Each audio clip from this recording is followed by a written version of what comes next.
कल तुम्हारी बात सुनकर बहुत सुकून मिला था, लेकिन आज एक बात से दिल बहुत दुख रहा है। जब मैं यही बातें उन लोगों को समझाती हूँ जो सिर्फ दुनियावी इल्म और साइंस को सब कुछ मानते हैं, तो वो मेरी बात समझने की कोशिश ही नहीं करते, उल्टा मेरा मजाक उड़ाते हैं। कहते हैं कि मेरी सोच बहुत पीछे रह गई है।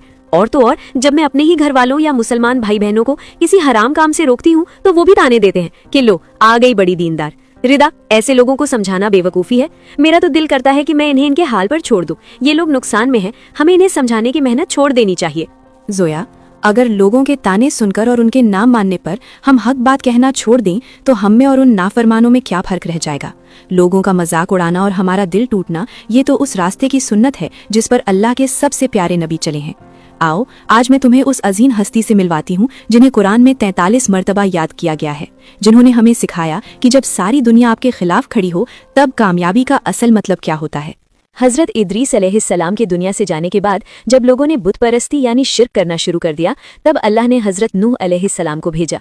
जोया, तुम चंद लोगों के मजाक उड़ाने से हार मान गई। हजरत नूह अलैहिस्सलाम ने दिन रात छुप कर और खुलेआम पूरे 950 साल तक अपनी कौम को अल्लाह की तरफ बुलाया। और उनकी कौम ने क्या किया? जब भी वो बात करते, लोग अपने कानों में उंगलियां डाल लेते, उन्हें पत्थर मारते और उनका बुरी तरह मजाक उड़ाते। जब लोगों ने हद पार कर दी तो अल्लाह ने उन्हें खुश्क जमीन पर एक बहुत बड़ी कश्ती बनाने का हुक्म दिया। अब सोचो, जब वो कश्ती बना रहे थे तो लोग हंसते थे और कहते थे, ए नूह, क्या तुम पागल हो गए हो? यहाँ दूर दूर तक समंदर नहीं है तो पानी कहाँ से आएगा? लेकिन हजरत नूह अलैहिस्सलाम खामोशी से अपना हुनर इस्तेमाल करते रहे। फिर एक दिन अल्लाह का अजाब आया, जमीन से पानी उबला और आसमान से बारिश हुई। हजरत नूह अलैहिस्सलाम ने हर जानवर का एक एक जोड़ा और उन चंद ईमान वालों को कश्ती में बिठा लिया जिन्होंने 950 साल में उन पर यकीन किया था। सबसे ज्यादा दिल चीर देने वाला मंजर वो था जब उनकी अपनी बीवी और उनका अपना सगा बेटा ईमान नहीं लाए और उनकी आंखों के सामने पानी में गर्क हो गए। अल्लाह ने फरमाया कि ए नूह, वो तुम्हारे घर वालों में से नहीं है क्योंकि उसके अमल नेक नहीं थे। इससे पता चलता है कि असल रिश्ता खून का नहीं बल्कि ईमान का होता है।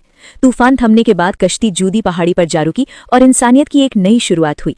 इसीलिए उन्हें आदम सानी यानी दूसरा आदम भी कहा जाता है। सुभान अल्लाह, 9.5 साल की मेहनत और सिर्फ चंद लोग ईमान लाए, फिर भी अल्लाह ने उन्हें कामयाब कहा। रिदा में कितनी गलत थी, मैं तो सिर्फ नतीजों को कामयाबी समझ रही थी। हजरत नूह अलैहिस्सलाम ने तो ये सिखा दिया कि कामयाबी इस बात में नहीं कि कितने लोग आपकी बात मान रहे हैं, बल्कि कामयाबी तो ये है कि हम आखिरी सांस तक हक पर कायम रहे। बिल्कुल जोया, दुनिया की नज़र में शायद वो हार रहे थे, लेकिन अल्लाह ने उन्हें शकूरन यानी अपना शुक्रगुजार बंदा कहा और हमेशा के लिए कामयाब कर दिया। हमारा काम सिर्फ कोशिश करना है, हिदायत देना अल्लाह का काम है। या अल्लाह, हमें हजरत नूह अलैहिस्सलाम जैसा सब्र अता फरमा और हमें लोगों के तानों से घबराकर हक का रास्ता छोड़ने से बचा। जो लोग इस दुआ में शामिल होना चाहते हैं वो कमेंट्स में आमीन जरूर लिखें।